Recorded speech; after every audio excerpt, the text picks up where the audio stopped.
ನಮಸ್ಕಾರ ಸ್ನೇಹಿತರೆ, ಬೇಸಿಗೆ ಕಾಲ ಬಂತು ಅಂದರೆ ಸಾಕು. ಅಬ್ಬಬ್ಬಾ ಎಷ್ಟು ಬಿಸಿಲಾಗಿರುತ್ತೆ.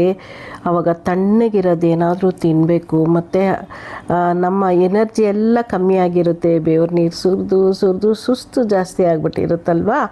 ಅದಕ್ಕೆ ಒಂದು ಒಳ್ಳೆ ಆರೋಗ್ಯಕರವಾದಂತಹ ಮತ್ತು ನರ ದೌರ್ಬಲ್ಯ ಇರೋರಿಗಂತೂ ಇದು ರಾಮಬಾಣ ಸ್ನೇಹಿತರೆ. ಹೇಗೆ ಮಾಡೋದು ಏನು ಈ ಚಾಕ್ಲೇಟ್ನ ನೋಡೋಣ ಬನ್ನಿ.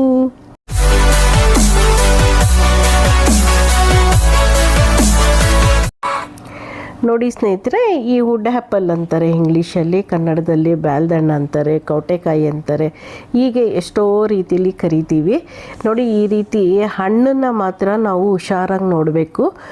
ನಮ್ಮ ಅಜ್ಜಿಯವರೆಲ್ಲ ಹಿಂದಿನ ಕಾಲದಲ್ಲಿ ಯಾರಾದರೂ ಮನೆಗೆ ಬರ್ತಾರೆ ಅಂದರೆ ಈ ಮರದಲ್ಲೇ ಕಿತ್ಕೊಂಡು ಬಂದು ಹಣ್ಣನ್ನು ಜ್ಯೂಸ್ ಮಾಡಿ ಕೊಡ್ತಾಯಿದ್ರಂತೆ.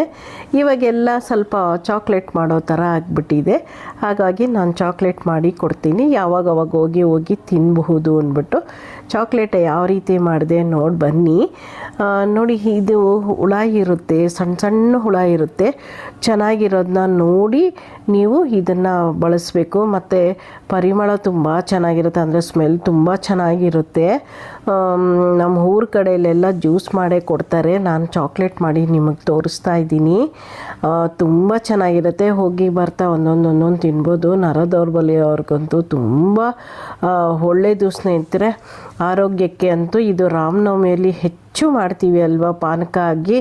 ಆದರೆ ಇವಾಗ ಏನಾಗಿದೆ, ನಮಗೆ ಚಾಕ್ಲೇಟ್ ತಿನ್ಬೇಕನ್ಸುತ್ತಲ್ವ, ಅದಕ್ಕೆ ನಾನು ಚಾಕ್ಲೇಟ್ ರೀತಿ ಮಾಡಿ ನಿಮಗೆಲ್ಲರಿಗೂ ಕೊಡ್ತಾಯಿದ್ದೀನಿ. ಅವಾಗ ಹೋಗ್ತಾ ಬರ್ತಾ ಒಂದೊಂದು ತಿಂತಾಯಿದ್ರೆ ನರ ದೌರ್ಬಲ್ಯ ಇರೋರಿಗಂತೂ ರಾಮಬಾಣ. ಇದನ್ನು ಆದಷ್ಟು ಎಲ್ಲರೂ ಈ ಬೇಸಿಗೆ ಕಾಲದಲ್ಲಂತೂ ತಗೊಳ್ತಾ ಇದ್ದರೆ ನಮ್ಮ ಎನರ್ಜಿ ಇನ್ನೂ ಹೆಚ್ಚಾಗುತ್ತೆ. ಸುಸ್ತನ್ನೋದು ಕಮ್ಮಿ ಆಗುತ್ತೆ. ಸುಸ್ತನ್ನೋದು ಇರೋದೇ ಇಲ್ಲ ಬಿಡಿ, ನಮ್ಗೆ ಸುಸ್ತನ್ನೋದು ಕಾಣೋದೇ ಇಲ್ಲ. ಆ ರೀತಿ ಎನರ್ಜಿ ಬೂಸ್ಟ್ ಇದು. ಇದನ್ನು ದಯವಿಟ್ಟು ನಿಮ್ಮ ಮನೇಲಿ ಮಾಡಿ ಆರೋಗ್ಯವಾಗಿರಿ. ಹೋಗಿ ಬರಲಾ, ನೆಕ್ಸ್ಟ್ ವಿಡಿಯೋದಲ್ಲಿ ಸಿಗ್ತೀನಿ.